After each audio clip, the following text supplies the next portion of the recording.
Everyone, welcome back to this amazing platform Physics Wallah. और आज की इस क्लास में जैसा कि आप सब जानते होंगे, हम करेंगे अपने कोल एंड पेट्रोलियम इस चैप्टर का एकदम फटाफट से रिवीजन। तो 30 मिनट में इस चैप्टर को हम करेंगे कंप्लीट, और जितनी भी चीजें मैक्सिमम टू मैक्सिमम जो आपके चैप्टर में बन सकती हैं, बनने वाली हैं, मतलब क्वेश्चन जहां से आता है बच्चों, उन टॉपिक्स को बहुत ध्यान रखते हुए और कंसेप्चुअल क्लैरिटी लेंगे। ठीक है, तो स्टार्ट करते हैं कोल एंड पेट्रोलियम केमिस्ट्री का आपका ये चैप्टर। और यहाँ पर सबसे पहले कुछ चीजों को, कुछ बातों को समझना होगा कि भाई हम कवर क्या क्या करने वाले हैं। तो देयर आर 3 टॉपिक्स जो कि हम कवर करने वाले हैं, जहां पर आपका फर्स्ट टॉपिक जो है आप देख रहे हो कोल है। ठीक है, क्या है भाई? कोल है। ठीक है, पेट्रोलियम है, नेचुरल गैस है। ठीक है, कोल, पेट्रोलियम, नेचुरल गैस, ये 3 टॉपिक ऐसे हैं जिसमें आपके सारी की सारी चीजें कवर हो जाएंगी। ठीक है, सारी की सारी चीजें कवर हो जाएंगी और एडिशनल चीजें भी हम पढ़ लेंगे। ठीक है, तो ये 3 टॉपिक आपको बहुत अच्छे से इस पूरे सेशन में कंप्लीट करने हैं मेरे साथ में। सबसे पहले मुझे ये बताओ कि क्या आपके माइंड में ये कभी आता है air, water, soil, wild life, या जितनी भी ऐसी चीजें, रॉक्स जो हमें नेचर से मिली हैं, है ना, उनको हम किस कैटेगरी में डालेंगे या क्या नाम से बुलाएंगे? तो आप कहोगे मैम हम तो पढ़ चुके हैं ये चैप्टर, हम इन्हें बुलाते हैं नेचुरल रिसोर्सेज। जी हाँ, ऐसी चीजें जो हमारे कह सकते हैं सर्वाइवल में या हमारे जीने के लिए जरूरी हैं, वो हमारे ऐसे रिसोर्सेज हैं जिन्हें हम नेचुरल रिसोर्सेज बोल रहे हैं। जैसे एयर है, वाटर है, बिना इनके हम अपने आप को एज्यूम कर सकते हैं? ना जी ना। फॉरेस्ट, सनलाइट, सॉइल, अच्छा देखो बहुत सारी चीजें हैं जो यहाँ पर आपको देखने को मिलेंगी। कुछ नेचर से मिली हैं, कुछ मैनमेड भी होती हैं। जैसे यहाँ पर तो आपको नेचुरल रिसोर्सेज दिखाई पड़ रहे हैं। ठीक है, आपको यहाँ पर नेचुरल रिसोर्सेज दिखाई पड़ रहे हैं, लेकिन कुछ ऐसी भी चीजें होंगे जो हम तुम जैसे लोग ही बनाते हैं, उन्हें तैयार करते हैं लैबोरेटरी में, जैसे प्लास्टिक्स, जैसे फाइबर्स, जैसे केमिकल, जैसे फर्टिलाइजर्स। ये सब क्या है? ये सब है मैन मेड।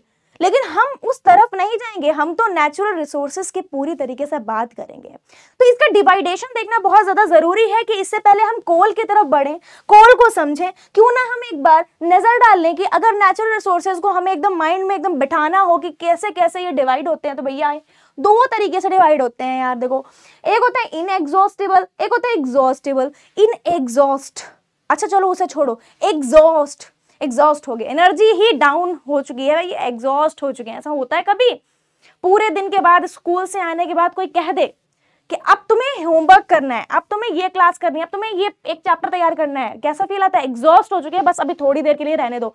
एग्जॉस्ट मतलब क्या है? कोई ऐसी चीज जो खर्च हो रही है, हो चुकी है या हो जाएगी। तो एग्जॉस्टेबल नेचुरल रिसोर्सेज, ऐसे नेचुरल रिसोर्सेज, ऐसे नेचर से मिलने वाली चीजें जो एग्जॉस्ट हो सकती हैं, जैसे कि फॉरेस्ट, वाइल्ड लाइफ, ये एग्जॉस्ट हो सकता है। एक साइकिल है, एक लाइफ साइकिल है, या कोई नेचुरल प्रोसेस के थ्रू वो क्या हो जाएंगे? डेड हो सकते हैं। ठीक है, तो एक तरीके से क्या है भाई? लिमिटेड है। देखो लिमिटेड है, तो एक वर्ड यहाँ पर ध्यान रखना, मैंने जो अभी अभी बोल दिया कि लिमिटेड है, तो लिमिटेड वर्ड याद रखना, तुरंत से याद हो जाएगा कि एग्जॉस्टेबल कौन से होते हैं जो नहीं, हाँ, लिमिटेड है। ठीक है, एग्जॉस्टेबल, इनएग्जॉस्टेबल यहाँ पर मुझे पता नहीं क्यों ऐसा लगा। तो एग्जॉस्टेबल, लिमिटेड। एग्जॉस्टेबल मतलब भैया उनकी जो नंबर, अमाउंट जो है लिमिटेड है, मतलब वो खर्च हो जाएंगे, एग्जॉस्ट हो जाएंगे। संभल करके जरा खर्च करना। तो कोल, पेट्रोलियम, नेचुरल गैस, ये हमारे क्या है? ये तो हमारे फ्यूल हैं। इसके अलावा अगर हम बात करें, ये हमारे फ्यूल्स हैं, लेकिन इसके अलावा फॉरेस्ट, वाइल्ड लाइफ, ऐसी बहुत सारी चीजें हैं जो एग्जॉस्ट हो सकती हैं। उन्हें बहुत ही बचा करके हमें खर्च करना है ना, या उन्हें बहुत ही बचा करके रखना है।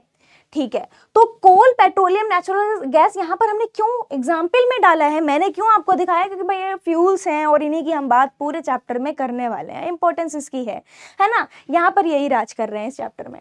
इनएग्जॉस्टेबल की बात करें तो ऐसे रिसोर्सेज जो कि बेटा अनलिमिटेड हैं। अनलिमिटेड मतलब कि आपको मिले हैं और वो बस आप बढ़िया से खर्च करो, कितना भी खर्च करो, कभी खत्म नहीं होंगे। अनलिमिटेड है, अनलिमिटेड, राइट। तो अनलिमिटेड है मतलब कि अनलिमिटेड रिचार्ज भी करवाया है कभी?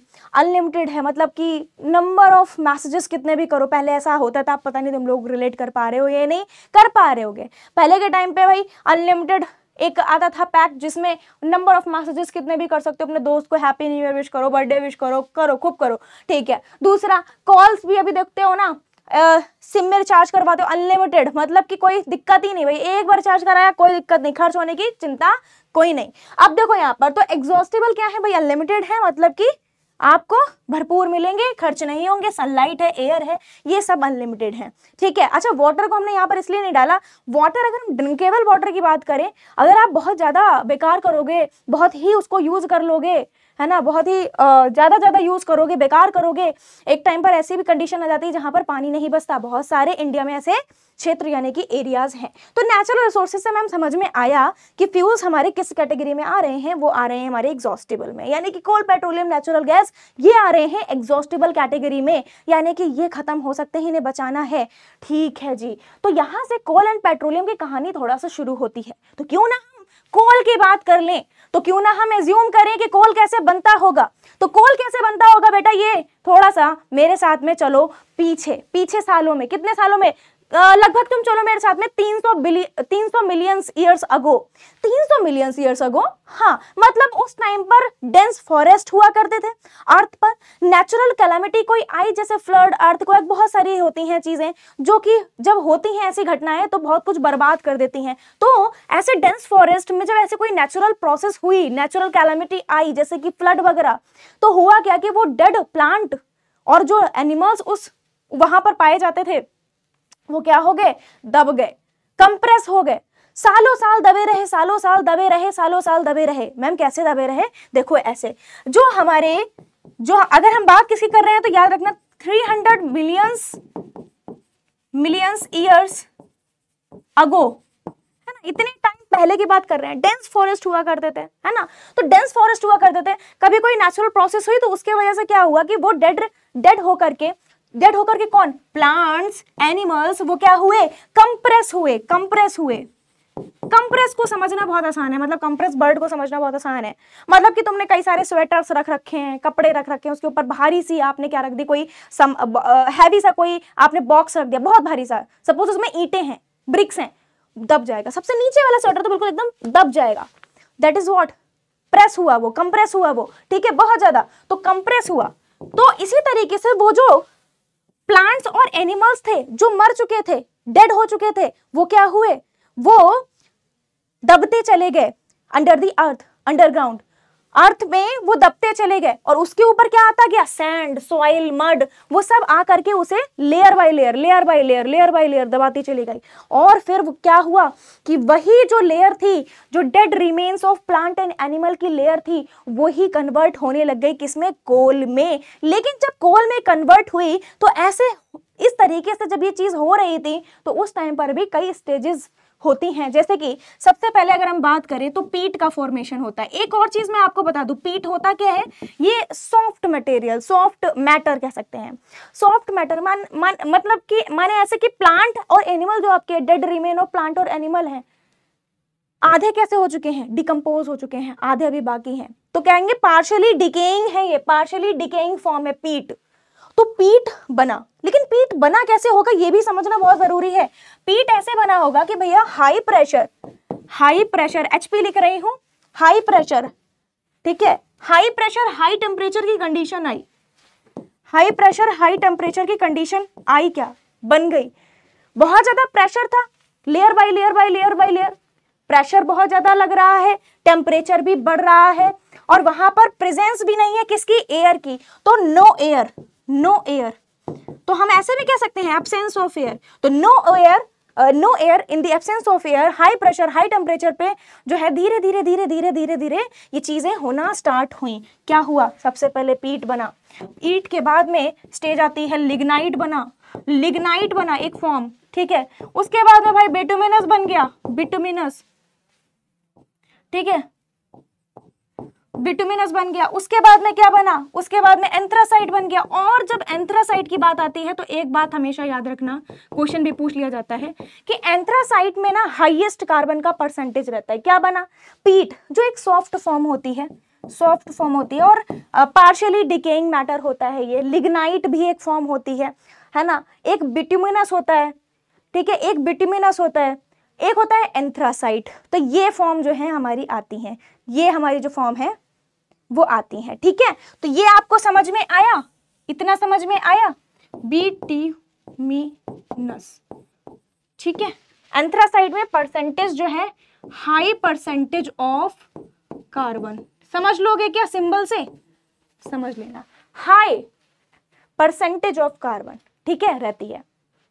हाईएस्ट, हाईएस्ट बोलेंगे, मैं लिख देती हूं कहीं तुम लोग फिर कंफ्यूज हो जाओ, हाईएस्ट परसेंटेज ऑफ कार्बन रहती है, हाईएस्ट, ओके जी, एंथ्रासाइट में। और इस तरीके से हमें क्या मिला, कोल। ये फोटो क्या दिखा रहा है, ये पिक्चर क्या दिखा रही है, यही तो remains of dead plants and animals को शो करता है। इन्हें हम फॉसिल्स भी बोलते हैं, इन्हें हम क्या बोलते हैं, फॉसिल्स भी बोलते हैं। फॉसिल्स मतलब आपने सुना होगा फॉसिल फ्यूल्स, तो वो ऐसे फ्यूल्स होते हैं जो रिमेन ऑफ डेड प्लांट और एनिमल से मिलकर के बनते हैं, ऐसे फ्यूल्स को हम कहते हैं फॉसिल फ्यूल। ये क्या है, फॉसिल्स हैं, इन्हीं से ही तो क्या बन रहे हैं, धीरे धीरे धीरे धीरे किसमें बदले हैं, ये कोल में बदले हैं, ठीक है। तो हाईएस्ट परसेंटेज ऑफ कार्बन किस में मिलती है, एंथ्रासाइट में मिलती है। और यहाँ पर हमें फिर कोल का जो फॉर्म है वो मिलता है, ठीक है। तो पीट से चले थे, एंथ्रासाइट तक पहुंचे, तो वहां पर हमें हाईएस्ट कार्बन का परसेंटेज मिल गया। मैं बार बार हाईएस्ट कार्बन परसेंटेज बोल रहे हो, कुछ तो रीजन होगा, मतलब कि आपका जो कोल होता है इसमें सबसे ज्यादा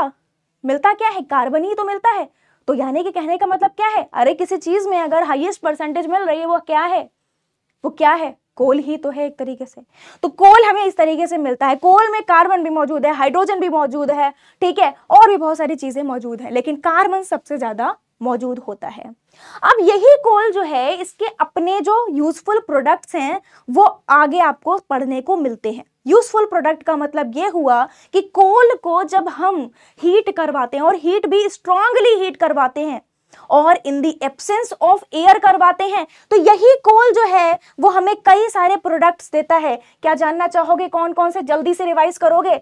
जब भाई हम कोल को लेंगे और उसे हीट करवाएंगे तो पहला तो हमें कोक मिलता है, पहला तो हमें कोक मिलता है। क्या मिलेगा, कोक। कौन सा वाला कोक, वो वाला कोक नहीं, ये वाला कोक। कोक मतलब क्या, जो आपकी ऑलमोस्ट प्योर फॉर्म ऑफ जो है कार्बन बोला जाता है, almost pure form of coal बोला जाता है, ठीक है। तो ये कोक मिलता है हमें, जलाने पर मिला है, ठीक है। बर्न किया, किसको किया, कोल को किया, तो कोक मिला। कोल को जब जलाया तो कोक मिला, ठीक है। इसके बाद में बेटा हमें मिला क्या, इसके बाद में हमें जब जलाते हैं तो कोल गैस भी मिलती है, और हमें साथ में एक अनप्लीजेंट स्मेल वाला थिक लिक्विड भी मिलता है जिसको हम कोलतार कहते हैं। क्या कहते हैं, कोलतार कहते हैं, ठीक है। और साथ में हमें एक और चीज भी मिलती है, अमोनिकल लिकर भी मिलता है। क्या मिलता है, अमोनिकल लिकर भी यहाँ पर मिलता है, ठीक है जी। तो यहाँ पर तीन चीजें तो आपको ध्यान रखनी ही रखनी है, ओके। तो ये हमारे यूजफुल प्रोडक्ट्स हैं। केवल इतना ही नहीं, आपको थोड़ा और समझना होगा यहाँ पर कि ये जो प्रोसेस है जो अभी मैंने पीछे बताई, भाई पीछे आते हैं थोड़ा सा, ये जो पीछे मैंने प्रोसेस बताई कि कोल को हम जला रहे हैं, एक्चुअल में जो कार्बोनाइजेशन होती है, कार्बोनाइजेशन एक प्रोसेस है जिसमें हम कोल की बर्निंग करवाते हैं, ठीक है। और उसी कार्बोनाइजेशन में एक टेक्निक हम यूज करते हैं जिसको हम डिस्ट्रक्टिव डिस्टिलेशन कहते हैं। क्या कहते हैं, डिस्ट्रक्टिव डिस्टिलेशन कहते हैं। और उस डिस्ट्रक्टिव डिस्टिलेशन में हम कुछ इस तरीके से पूरा अरेंज करके पाइप ट्यूब में हम कोल को लेते हैं और जलाते हैं, कोक मिलता है, कोल गैस मिलती है, कोलतार मिलता है, थिक अनप्लीजेंट स्मेल यहाँ पर मिलता है हमें, ठीक है। तो ये हमें पूरी प्रोसेस जो है क्या समझाती है, दिस इज डिस्ट्रक्टिव डिस्टिलेशन। तो अभी चलो एक कंफ्यूजन जो आपके दिमाग में हमेशा ज्यादातर बच्चों को आ जाती है कि ma'am carbonisation, destructive distillation, ma'am थोड़ा सा समझाओ। देखो बेटा, डिस्ट्रक्टिव डिस्टिलेशन को यहाँ पर समझना अच्छा है और बढ़िया पॉइंट है। डिस्ट्रक्टिव डिस्टिलेशन क्या है, the process of heating would. या तो तुम लकड़ी को, वुड को जलाओगे या कोल को जलाओगे, एक ऐसी प्रोसेस जिसमें तुम लकड़ी या कोल को जलाते हो, तो तुम्हें, और किस में जलाते हो, इन द एब्सेंस ऑफ एयर, तो उसको हम क्या कहते हैं, डिस्ट्रक्टिव डिस्टिलेशन कहते हैं। तो तुम्हें क्या मिलता है, तुम्हें अलग अलग इसके प्रोडक्ट्स मिलते हैं। नेक्स्ट है कि भाई ये एक आर्टिफिशियल प्रोसेस है, इंपॉर्टेंट पॉइंट है। आर्टिफिशियल प्रोसेस का मतलब ये हुआ कि हम तुम जैसे लोग जो है इसे करवा सकते हैं, यानी कि मैन मेड है ये। दूसरी चीज ये फास्ट प्रोसेस भी है as compare to other process, जिसमें अभी मैं आपको बताऊंगी कौन सी, कोलिफिकेशन जिसे कहते हैं। कार्बोनाइजेशन और destructive distillation both refers to same process. इसका मतलब क्या हुआ, देखो अगर तुम्हारे पास में एक क्वेश्चन ये आ जाए, तुम्हारे मन में खुद डेवलप हो जाए, दिमाग में खुद डेवलप हो जाए, या कोई पूछ ले या कहीं पर आ जाए, तो ध्यान रखना कि कार्बोनाइजेशन एक ऐसी प्रोसेस है जिसमें कोल की हम बर्निंग करवाते हैं इन द एब्सेंस ऑफ एयर, ठीक है। उसी में ही एक टेक्निक यूज कर रहे हैं डिस्ट्रक्टिव डिस्टिलेशन, जिससे हमें कोक, कोल तार, कोल गैस मिल रही है, ठीक है। तो दोनों एक ही प्रोसेस ही है एक तरीके से। और दूसरा अगर हम बात करें इसकी बात करें, जो अक्सर आपसे पूछा जाता है, देखो होता यही एक्चुअल में, जब क्वेश्चन में आपको दिए जाते हैं 4 ऑप्शन या आपको लिखने को होता है तब आप यही लिखोगे, 4 ऑप्शन आ जाते हैं और वो कार्बोनाइजेशन को क्वालिफिकेशन बताने लग जाते हैं, तो वहां पर वो चीज गलत होती है। लेकिन आपकी भी क्या कर सकते हैं, आपकी इसमें गलती नहीं है। फिलहाल के लिए आपको याद रखना है कार्बोनाइजेशन, डिस्ट्रक्टिव डिस्टिलेशन क्या होता है और क्वालिफिकेशन क्या होता है। क्वालिफिकेशन बिल्कुल अलग चीज है। देखो क्या है ये क्वालिफिकेशन, एक्चुअल में वो जो आपको मैंने बताया कि मिलियंस ऑफ ईयर्स तक वो जो कोल है, जो डेड रिमेन ऑफ प्लांट और एनिमल है, वो दबे रहते हैं और धीरे धीरे कोल में कन्वर्ट होते हैं। That is the qualification. और ये एक स्लो प्रोसेस होती है, स्लो प्रोसेस है एज कंपेयर टू दैट, है ना। वो कैसी है, फास्ट प्रोसेस है, जला रहे हैं, मैन मेड है, आर्टिफिशियल है। ये स्लो प्रोसेस है, धीमे धीमे हो रही है, नेचुरली हो रही है। तो देखो क्या है क्वालिफिकेशन, क्वालिफिकेशन किसको बोलोगे, उसी प्रोसेस को जो अभी हमने पीछे पढ़ी थी, कोल कैसे बनता है, हाउ कोल इज फॉर्म्ड, तो that is the qualification. Slow process है, नेचुरली हो रही है, हमने तुमने नहीं बनाया जा करके। जमीन के अंदर गए होंगे, थोड़ी सी एयर हटाई होगी, प्रेशर थोड़ा बढ़ाया होगा, टेम्परेचर थोड़ा बढ़ाया होगा, ऐसा हमने तो नहीं करा, खुद हो रहा है। तो दैट इज द क्वालिफिकेशन। क्या है समझ लो फिर से, this is the natural process through which plant material या कह सकते हैं dead remain of plant and animal, है ना।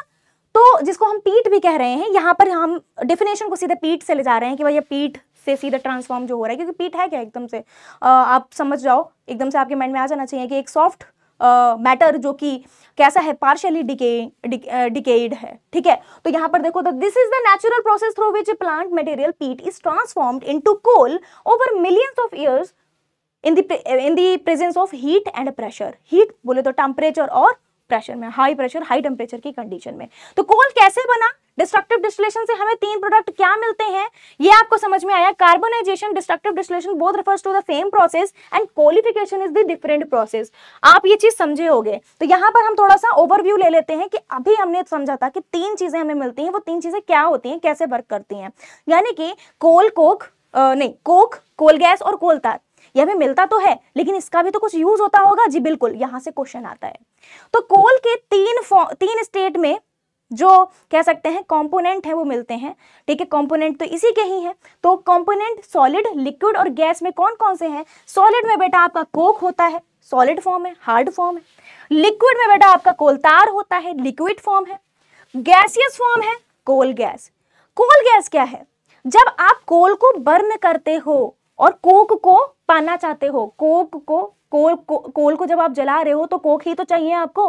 पीछे डिस्ट्रक्टिव डिस्टिलेशन में कोक कैसे मिला, जब जलाया तो कोक बना था सबसे पहले, फिर कोल गैस और कोल तार भी मिले थे हमें, ठीक है। तो कोक जब आप बनाना चाहते हो, कोल को जलाते हो, तो उस टाइम पर गैस निकलती है, that is the coal gas, right.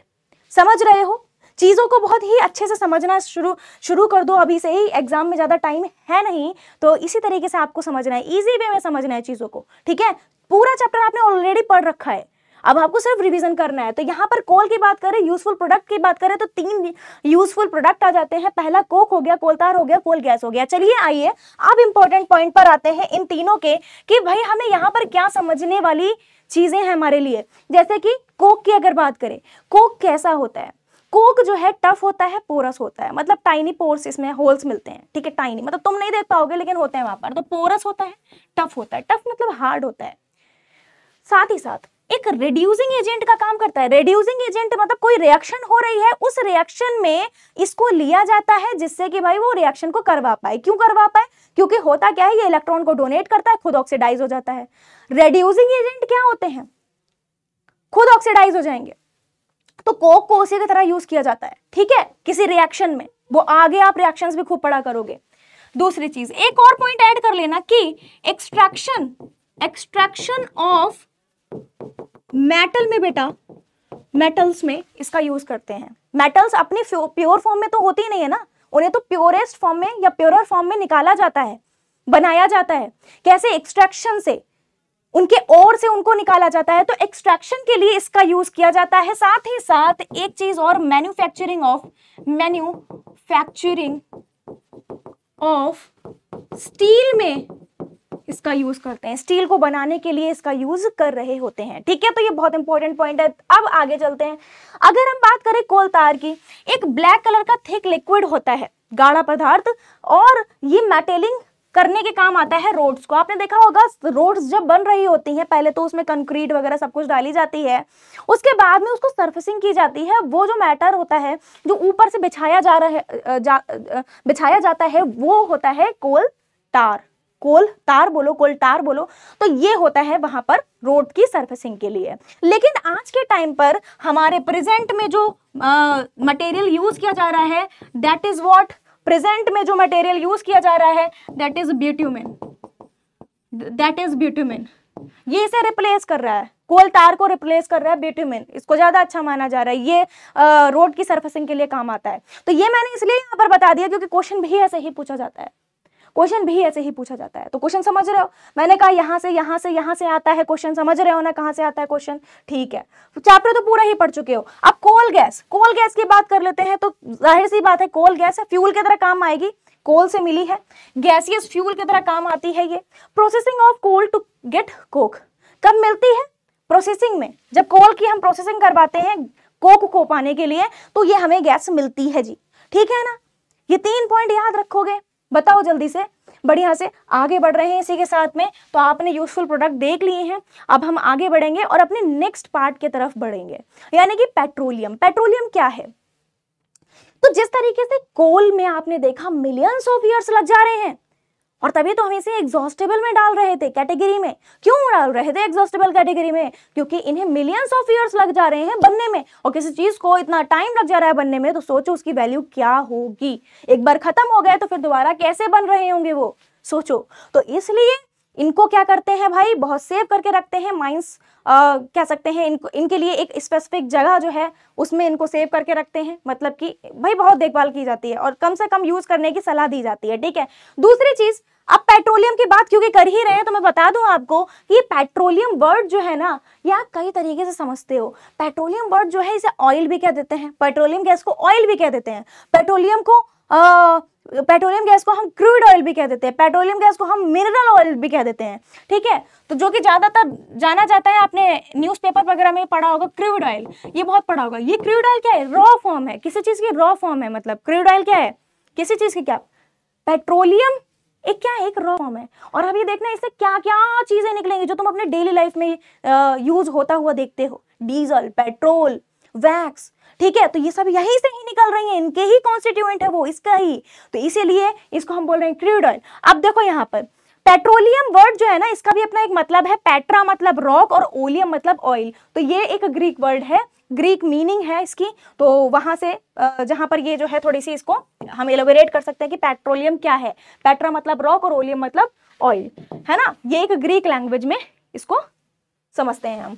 और पेट्रोलियम है क्या? एक डार्क कलर का थिक ऑयली लिक्विड है, इतना पतला भी नहीं है, मतलब थिक है, थिक ऑयली लिक्विड है।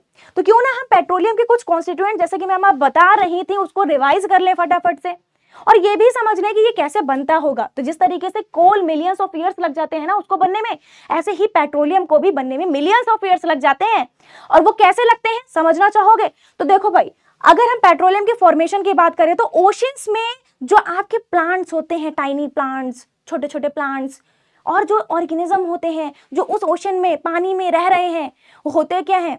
कोई नेचुरल, जैसे कि अभी हम लोग पीछे बात कर रहे थे, फ्लड आया, अर्थक्वेक आया, ऐसे ही किसी नेचुरल प्रोसेस के चलते या नेचुरल कैलामिटी के वजह से जब वो डेड हो जाते हैं, मर जाते हैं, या उनकी लाइफ साइकिल पूरी हो जाती है और वो मर जाते हैं, तो होता क्या है कि वो सी ऑफ द बेड, मतलब बेड ऑफ द सी, जो ओशन है उसका जो बेड है, बिल्कुल निचली वाली सतह है, लेयर है, उस पर जाकर के गिर जाते हैं। और धीरे धीरे उनके ऊपर सॉइल, मड, क्ले और ना जाने कितनी लेयर्स चढ़ती चली जाती हैं, बनती चली जाती हैं, और वो दबते चले जाते हैं। और इस तरीके से वहां पर भी एक हाई प्रेशर की कंडीशन, हाई टेम्परेचर की कंडीशन बनती है। हाई प्रेशर, हाई टेम्परेचर, और in the absence of air, in the absence of air जो है ना, हमें क्या मिलता है? हमें पेट्रोलियम मिलता है, और साथ ही साथ नेचुरल गैस भी कभी कभी मिलती है। मतलब नेचुरल गैस प्लस पेट्रोलियम दोनों ही हमें मिलते हैं। क्यों मैंने ऐसा बोला कभी कभी? क्योंकि नेचुरल गैस कभी कभी विदाउट भी मिल जाती है, पेट्रोलियम के बिना भी। तो यहां पर आपने समझा। अब देखो क्या लिखा है, एक बार रीड भी कर लेते हैं। Petroleum was formed by the decomposition. Decomposition मतलब जो प्लांट है, जो एनिमल है, डिकम्पोज होंगे, ऑर्गेनिज्म उनको बैक्टीरियाज क्या करेंगे, डिकम्पोज करेंगे, खाएंगे। तो ठीक है, decomposition of dead remain of plant and animal buried under the sea millions of years ago. और होता क्या है, हाई प्रेशर हाई टेम्परेचर पे और एब्सेंस ऑफ एयर में वो पेट्रोलियम और नेचुरल गैस में बदल जाते हैं। जिस तरीके से कोल में भी ये हुआ था, वहां पर भी क्या हुआ था, वहां पर भी डिकम्पोजिशन होता है। किसका होता है? उन्हीं का ही। किसका होता है भाई? प्लांट्स का, एनिमल्स का। ठीक है, तो इतनी बात समझ में आई। अब देखो यहां पर एक चीज और है जो समझने वाली है, कॉन्स्टिट्यूएंट्स। बहुत बहुत ज्यादा इंपॉर्टेंट। इसको हम फ्रैक्शंस भी बोल सकते हैं। जो आप मैथ्स में फ्रैक्शंस पढ़ते हो, हाँ, वैसा ही को समझ लो। तो पेट्रोलियम में उनके जो कॉन्स्टिट्यूएंट है, उनके जो फ्रैक्शन है, मतलब उसी का ही पार्ट है। क्या क्या पार्ट है? Petroleum gas in LPG, liquefied petroleum gas. LPG मतलब लिक्विफाइड पेट्रोलियम गैस, ये भी हमें पेट्रोलियम से ही मिलती है। Petrol, kerosene, diesel, lubricating oil, paraffin wax और ब्यूटामिन, जिसकी बात हमने पीछे की थी, ये सब हमें किससे मिलता है? पेट्रोलियम से ही मिलता है। तो कॉन्स्टिट्यूएंट और कैसे फॉर्म होता है ये आपने जाना, क्या मतलब होता है पेट्रोलियम वर्ड का ये आपने जाना। थोड़ा सा और समझेंगे क्योंकि वहां से भी क्वेश्चन आता है। कहां से? ऑब्टेन कैसे करते हो, रिफाइनिंग फिर कैसे करते हो। अरे कॉन्स्टिट्यूएंट की बात हुई थी कि पेट्रोलियम में ये भी मिलता है, पेट्रोल भी मिलता है, डीजल भी मिलता है, गैसोलीन भी मिलता है, वैक्स भी मिलता है। तो मिलता है तो कैसे मिलता होगा? तो रिफाइनिंग के थ्रू मिलता है, उसकी रिफाइनिंग करवाते हैं। इन सभी का अपना अलग अलग बॉइलिंग पॉइंट होता है और हम क्या करते हैं, फिर उसकी रिफाइनिंग करवाते हैं। ठीक है, तो देखो चलो आओ समझते हैं। How is petroleum obtain? Petroleum को ऑब्टेन कैसे किया जाता है? तो अंडर द सी कह सकते हैं, अर्थ क्रस्ट में, अर्थ में क्या करते हैं, अंडर द ग्राउंड हम बहुत इन डेप्थ होल करते हैं और फिर हम ड्रिलिंग रिग्स की मदद से, जो मशीन्स होती हैं उनकी मदद से उसे सेपरेट करते हैं, मतलब निकालते हैं, ऑब्टेन करते हैं। तो petroleum is obtained by drilling hole called oil wells, जिन्हें हम ऑयल वेल्स भी कहते हैं। देखो ड्रिलिंग होल्स या हम उन्हें बोले ऑयल वेल्स, समझ रहे हो ना। इनसे हम क्या करते हैं, ड्रिलिंग रिग्स की मदद से, जो कि मशीन्स हैं, है ना, उनकी मदद से हम क्या करते हैं, इसे ऑब्टेन करते हैं। नेक्स्ट चीज जो आपको याद करनी है, रिफाइनिंग ऑफ पेट्रोलियम याद रखनी है। ये एक ऐसी प्रोसेस है, रिफाइनिंग कर रहे हैं, जिसमें आप उसके फ्रैक्शंस या उसके कॉन्स्टिट्यूएंट को अलग कर रहे हो पेट्रोलियम से। ठीक है, the process of separating various constituent और useful fraction of petroleum is called refining of petroleum, यानी कि गैसोलीन, यानी कि वैक्स, यानी कि डीजल, ये सब क्या, ये सब ही अलग किए जाते हैं रिफाइनिंग के थ्रू। और कहाँ कराया जाता होगा ये? तो रिफाइनरीज में कराया जाता है, पेट्रोलियम रिफाइनरीज में। ठीक है, तो ये है हमारी ड्रिलिंग रिग्स मशीन, जो कि क्या करते हैं, खींचते हैं, निकालते हैं किसको, पेट्रोलियम को और नेचुरल गैस को।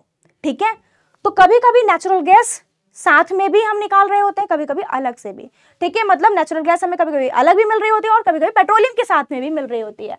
तो LPG, wax, gasoline, kerosene, diesel, aviation fuel जो कि पेट्रोल है ना, इसमें भी हम क्या करते हैं, इसको हम कैसे करते हैं, फ्रैक्शन, इन सभी फ्रैक्शंस को, इन सभी कॉन्स्टिट्यूएंट्स को हम किससे निकालते हैं, पेट्रोलियम से ही निकालते हैं। ये सब कहां से मिल रहा है, इसके थ्रू मिल रहा है, ड्रिलिंग रिग्स के थ्रू, जब हम इसे निकाल रहे हैं, ऑब्टेन कर रहे हैं। सो इसी के साथ में पेट्रोलियम आई होप आपको समझ में आया, कोल आई होप आपको समझ में आया, and the next part which is natural gas, I hope आपको ये भी उतने ही अच्छे से समझ में आ जाएगा। तो जल्दी से रिवाइज इसको भी करते हैं। नेचुरल गैस कैसे मिलता है वो अभी हमने पीछे पढ़ा कि भाई कैसे ओशंस में मिलियंस ऑफ ईयर्स के बाद हम देखते हैं कि पेट्रोलियम और नेचुरल गैस हमें मिलते हैं अंडरग्राउंड दी अर्थ, है ना, जब वो बदल चुके होते हैं अपना फॉर्म, अपना कंपोजिशन, क्योंकि हाई प्रेशर हाई टेम्परेचर की कंडीशन होती है और एब्सेंस ऑफ एयर होती है। तो नेचुरल गैस तो समझ में आ गया कि मिलता कैसे है, लेकिन नेचुरल गैस में आखिरकार ऐसा क्या अलग है जो पेट्रोलियम से उसे अलग बना रहा है। नेचुरल गैस में कुछ चीजें मिलती हैं, नेचुरल गैस में जैसे मीथेन मिलती है, मीथेन जरूर याद रखना, मीथेन मिलती है इसमें जो कि हाईएस्ट परसेंटेज में होती है, अबाउट 85% में होती है। तो कंपोजिशन बहुत इंपॉर्टेंट हो जाता है। It consist mainly of methane about 85%, ethane about 10% and propane about 3% and बाकी का आपका ब्यूटेन भी रहता है। तो ब्यूटेन तक मैंने इसलिए बताया कि ऑप्शन में, क्वेश्चन में ऐसा आपसे पूछ लेते हैं, ठीक है, तो इसलिए यहां तक तो याद करना ही करना है। It consist mainly of methane, ethane, propane, butane, बस ये इतना ही काफी भी है, हो गया आपका पूरा कंपोजिशन, ठीक है। तो समझ गए, मीथेन इसमें सबसे ज्यादा मिलती है और मीथेन का जो फॉर्मूला है वो CH4 होता है। आगे चल करके तो ये बहुत ही फुद्दा सा फॉर्मूला हो जाएगा, मतलब यार क्या बच्चों वाला हो गया है ना, बच्चों वाली चीज हो गई, ऐसा समझोगे, ये तो बच्चों वाली चीज हो चुकी है। लेकिन अभी आपके लिए ये थोड़ा समझना जरूरी है, ये C, ये कैपिटल H और नीचे सफिक्स में 4 लिखा हुआ, ये मीथेन है। क्या है ये? मीथेन है। तो आपको ये समझा दूं मैं कि मीथेन में आप देख रहे होगे क्या क्या मिल रहा है। इसमें देखो कार्बन है, कार्बन को हम C से ही तो लिखते हैं, कार्बन को हम C से रिप्रेजेंट करते हैं और हाइड्रोजन H से रिप्रेजेंट करते हैं, हाइड्रोजन को H से रिप्रेजेंट करते हैं, तो हाइड्रोजन मिल रहा है। तो ये कंपोजिशन या कह सकते हैं कॉम्बिनेशन किसका है? कार्बन और हाइड्रोजन का। सोर्स किसका है? कार्बन और हाइड्रोजन का। अब यहाँ पर हम नेचुरल गैस के यूजेस को देखेंगे कि भाई ये किस किस चीज में यूज होती है। तो एज अ फ्यूल तो यूज होती ही होती है। कैसे मैम? नेचुरल गैस को अगर हम अंडर हाई प्रेशर, अगर हम एक ऐसी कंडीशन प्रोवाइड करें जिसमें हाई प्रेशर की कंडीशन हो, तो यहां से हमें मिलती है CNG, कंप्रेस्ड नेचुरल गैस, जो हम अपने व्हीकल्स में देखते हैं। CNG वाले व्हीकल्स आजकल खूब चल रहे हैं, ठीक है। तो CNG जो है ना, क्या है? Compressed natural gas. मिली कहां से है? ये तो हमें नेचुरल गैस से ही मिली है, समझ रहे हो। तो इसे एज अ फ्यूल यूज कर रहे हैं और साथ ही साथ और भी जगहों पर इसका यूज होता है क्योंकि इसकी हाई कैलोरीफिक वैल्यू है। अब कैलोरीफिक वैल्यू क्या होता है मैं बता दूं। कैलोरीफिक वैल्यू जो होती है वो आपने कोई फ्यूल लिया जैसे, ठीक है, उस फ्यूल का, जैसे आपने 1 kg फ्यूल लिया, उस 1 kg फ्यूल को आपने कंप्लीटली बर्न करवाया, तो हुआ क्या? एनर्जी रिलीज हो गया। अरे फ्यूल क्या होते हैं? ऐसे सब्सटेंस जो जलने पर एनर्जी प्रोड्यूस करते हैं। तो आपने फ्यूल लिया 1 kg, आपने उसको क्या कराया? बर्न करवाया, तो कंप्लीट कंबशन में जितनी एनर्जी लिबरेट हुई या रिलीज हुई वही उसकी कैलोरीफिक वैल्यू बन जाती है। इसका फॉर्मूला होता है कि अमाउंट ऑफ क्या? Amount of energy released upon में टोटल मास ऑफ फ्यूल। वो आप कंबशन एंड फ्लेम में बहुत बढ़िया से सिंगल टॉपिक है, उसमें भी समझ लोगे, ठीक है। क्या होता है भाई? अमाउंट ऑफ एनर्जी रिलीज्ड और अपॉन में बेटा क्या होता है? टोटल मास ऑफ फ्यूल, जितना भी मास होगा। और इसीलिए तो उसे हम केजे पर केजी में काउंट करते हैं। मतलब यूनिट क्या होती है? Kilo joule. Amount of energy है ना, किलो जूल पर केजी, अगर केजी में है। ग्राम में है तो जूल पर ग्राम हो जाएगा, ठीक है। तो देखो बेटा, यहां तक समझ में आया कितना होता है नेचुरल गैस का? 55 किलो जूल पर केजी, ठीक है, ये याद रखना। अब दूसरी चीज है as a source of hydrogen and carbon, अभी पीछे ही बता दिया। देख लो एक रिएक्शन भी, मीथेन को जब आप स्ट्रॉन्ग हीट करवाओगे, मीथेन को खूब बहुत ज्यादा हीट दोगे, तो ये कार्बन और हाइड्रोजन देगा। कार्बन और हाइड्रोजन ब्रेक हो जाएगा, ब्रेकडाउन हो जाएगा इसका। मीथेन का ब्रेकडाउन हो गया कार्बन और हाइड्रोजन में। सोर्स ही तो है ये, इसी में तो मिल रहा है, सोर्स है ये कार्बन और हाइड्रोजन का।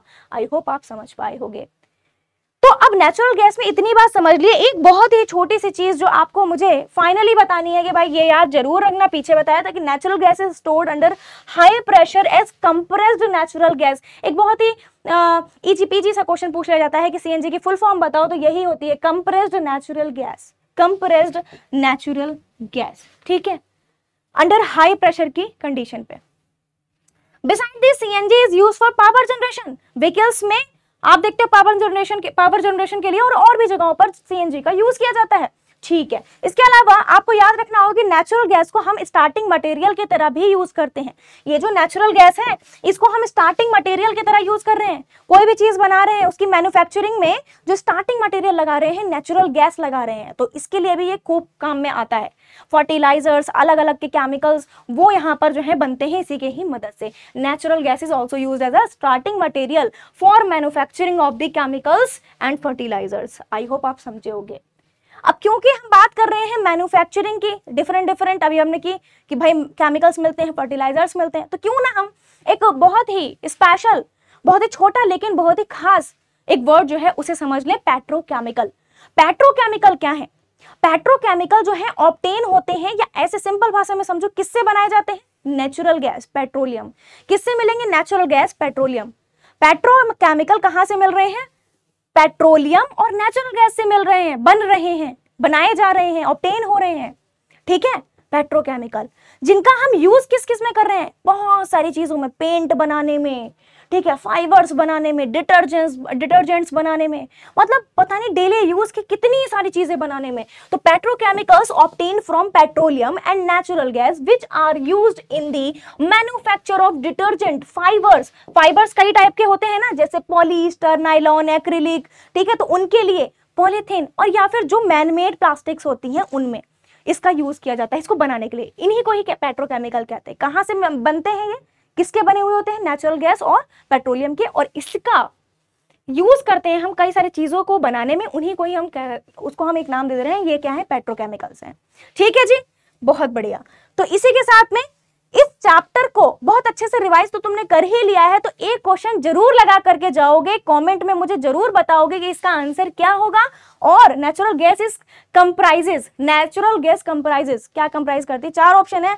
कमेंट में जल्दी से सारे के सारे बच्चे मुझे बता दें, बताकर जरूर जाए, बिना बताए नहीं जाएंगे। ठीक है, और साथ में इसी चैप्टर के खूब सारे क्वेश्चंस और भी आप लगाओगे। ठीक है, तो इसी के साथ मिलते हैं अपने नेक्स्ट सेशन, नेक्स्ट चैप्टर में, और अभी के लिए thank you so much, bye bye.